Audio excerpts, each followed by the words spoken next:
Hey, everybody, it's David from Your People, Your Place. And I know on and in the community, we don't talk politics, but today is the day after the election here in the United States. And it's really hard not to talk about the effect of politics. We have a pretty divided country, actually, really divided country. So half of the country is okay today, and half of the country is not. And in going through Facebook today, most people are being cool, but there are a few kind of crappy posts, and I would call them inappropriate posts and gloating, and then of course people are chiming in the comments, and it's the kind of stuff we just don't need because the temperature has been elevated quite a bit through this election cycle. And of course, in the community, we don't allow politics, and we don't allow them for that reason. We want the community, whether you're in there chatting with other members, if you're doing something social through the YP community, whether it's you want to do a sourdough bread group, I'm talking to you, Frank, and or whatever it is. Likewise, you could be in there for something more guidance oriented, for mentorship, trying to find friendship and all of these things. And politics just gets in the way of all of that stuff. And if we can't control ourselves within the community, well, then, of course, you can't stay in the community. And we are very serious about that. But I just, again, want to talk a little bit about the effect and how people feel in the sense of just relating to you some of my experience.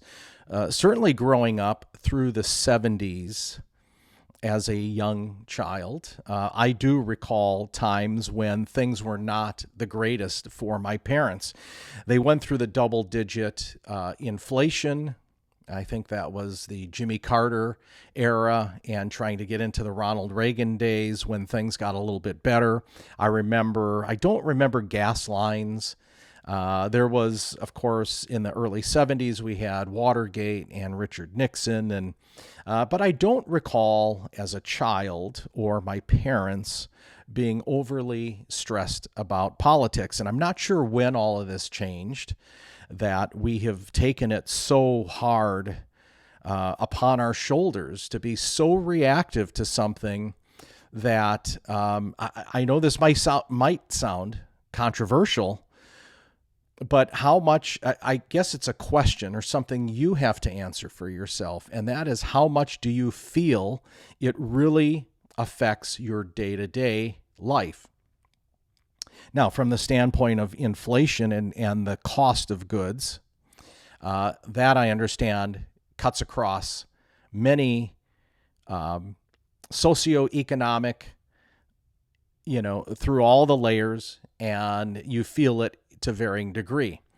Certainly in the job market, unemployment, it can. But what can we do about it? Well, you can do, in my eyes, two things.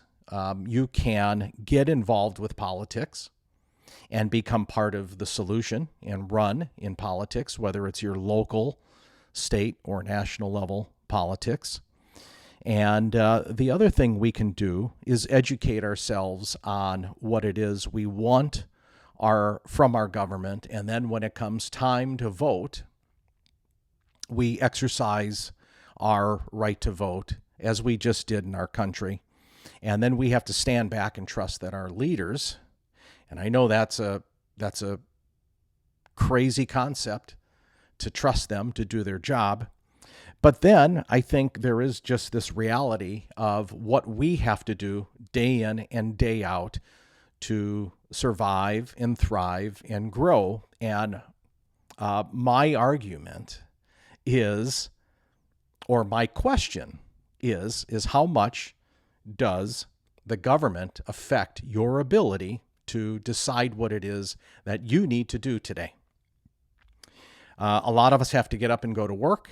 A lot of us have to get up and take care of other people, take care of ourselves, drive somewhere, go to work, be productive, and pushing that political noise aside, we still have to function. We have responsibilities and people depending on us.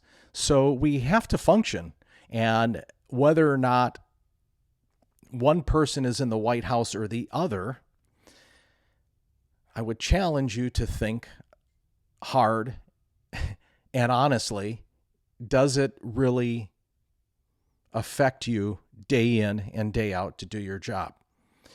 I doubt many employers would allow you to call in sick because you saw something on the news from a political person that you didn't like and you need to stay home for the day.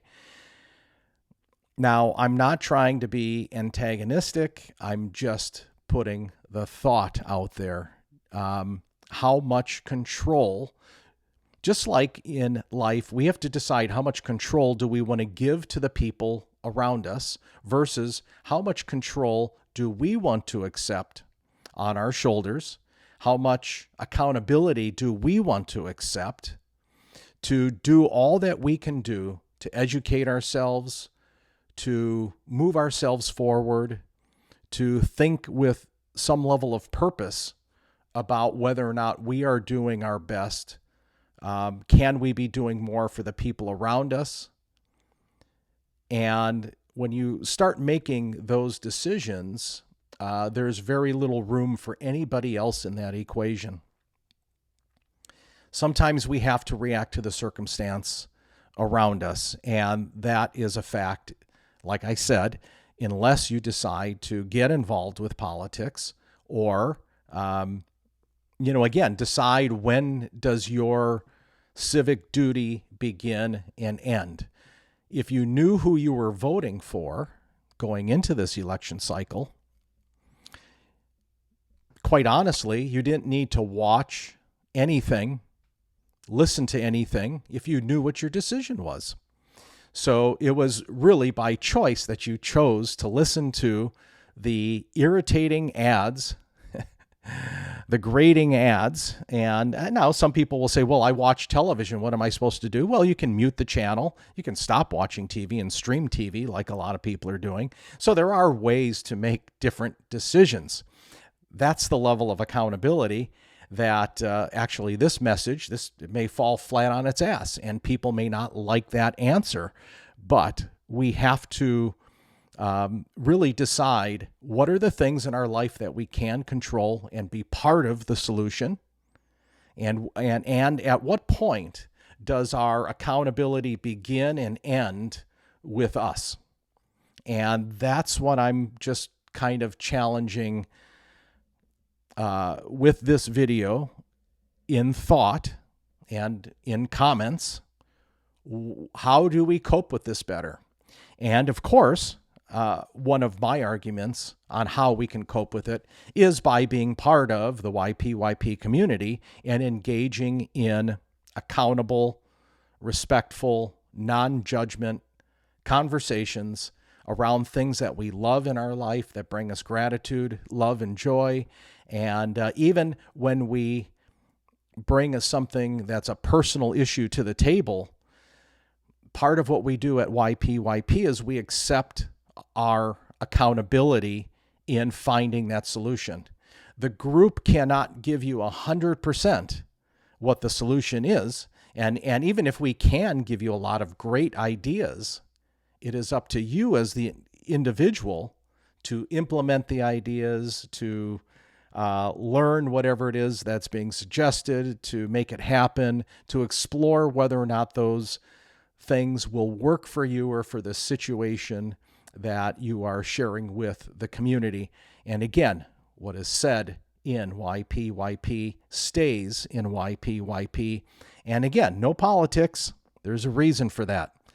The temperature is still a little high in our country, and I suspect it's going to take a while, and it depends on what you really listen to and what you let influence your mood and your thoughts throughout the day.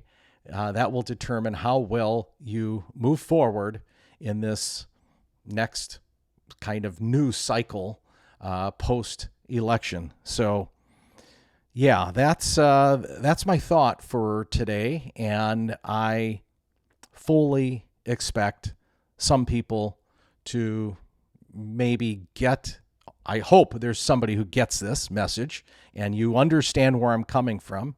I am not engaging or challenging that politics does not play some level of importance in our daily lives. But the question is where does that end and where does your accountability pick up? And where is it that you need to accept what you can't change unless you become active in the solution, or you go and you exercise your right to vote and don't miss elections locally and statewide and federally. Don't miss them. Educate yourself on the issues and be active in seeking solutions and affecting the people around you. I just don't see any other option. Now, that doesn't mean that I, myself, don't get wrapped up in the stress of politics. And but even just in having this conversation, it's reminding me there is a point of which I have to just exist and live with the situation that we have. And I have to move about the cabin. I have to set my personal goals for growth for 2025, my financial goals, and my business goals for 2025. Regardless of the situation, I have to take in some of that information, but I am in control of what my goals are for me. And then that extends out to perhaps your partner and to your family, and then to your friend circle, and then to the community you live in, and whether or not you're doing active things to help your community that have nothing to do directly with politics. So there are a lot of great ways that we can go on and serve despite this crazy noise that is bouncing around us.